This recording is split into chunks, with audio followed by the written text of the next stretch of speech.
जिस ज्योतिर्लिंग के दर्शन के लिए आप लोग पधारे हैं, ये राम से 14 पीढ़ी पूर्व मानधाता राजा हुए हैं। शिव पुराण में उल्लेख है, जिन्होंने मां से नहीं पिता से जन्म लिया था।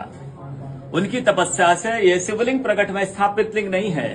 जिस प्रकार आरती करते हम प्रण अक्षर के मध्य, ओम अक्षर के मध्य, यह तीनों एका, जय शिव ओंकारा। एक शिवलिंग में ब्रह्मा विष्णु महेश निराकार धरती से प्रकट हुए हैं। इसलिए अखंड दीप जो जल रहा है प्राचीन समय से, एक ही दीपक में 3 बातें लगातार जल रही है, ब्रह्मा विष्णु महेश की। इस पहाड़ी के ऊपर 7 किलोमीटर का परिक्रमा मार्ग है, वो भी ओम आकृति में है। जो पर्वत पे हम प्रभु ओंकारेश्वर ज्योतिर्लिंग के दर्शनों के लिए खड़े हैं, ये पर्वत स्वयं शिवलिंग की आकृति में है। चारों तरफ नर्मदा मैया जलेहरी बनकर बह रही है। पूरे 12 ज्योतिर्लिंगों में शयन आरती होती है, लेकिन बाबा का विश्राम ओंकारेश्वर ज्योतिर्लिंग में है। यहाँ शयन करके 3 बजे रात उठकर महाकालेश्वर जाएंगे, वहाँ स्नान करेंगे।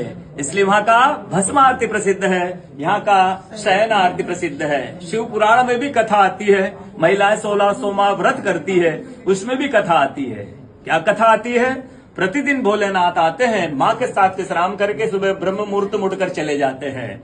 एक दिन जब भोले बाबा माँ के साथ पधारते तो माँ पुजारी से पूछती है, पुजारी हमें विश्राम के लिए जा रहे हैं, चौपड़ पासे में किनकी जीत होगी? पुजारी बोलते हैं कि आज ये भोले बाबा जीतेंगे। ऐसा बोलकर पुजारी घर चले जाते हैं। भोले बाबा माँ विश्राम के लिए चले जाते हैं। सुबह ब्रह्म मुहूर्त में जैसे भोले बाबा माँ बाहर निकलते हैं, पुजारी द्वार पर रहते तो माँ पुजारी से पूछती, पुजारी कल मैंने आपसे पूछा था हमें विश्राम के लिए जा रहे, चौपड़ पासे में किनकी जीत होगी? आपने कहा भोले बाबा जीतेंगे।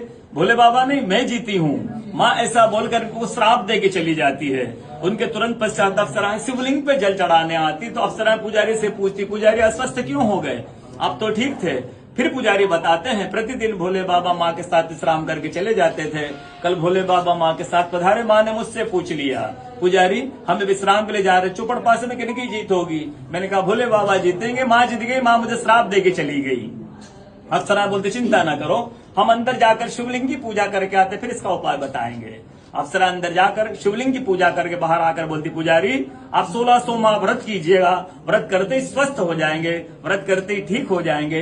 ये वो कथा का दर्शन प्रतिदिन होता है। बोलो ओंकारेश्वर भगवान।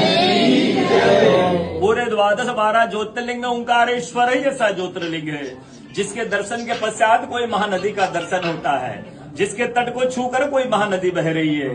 आप काशी जाएंगे, गंगा जी दूर है, उज्जैन जाएंगे, क्षिप्रा जी दूर है, सोमनाथ जाएंगे, समुद्र है, लेकिन ओंकारेश्वर ही ऐसा ज्योतिर्लिंग है जिसके दर्शन के पश्चात कोई महानदी का दर्शन होता है।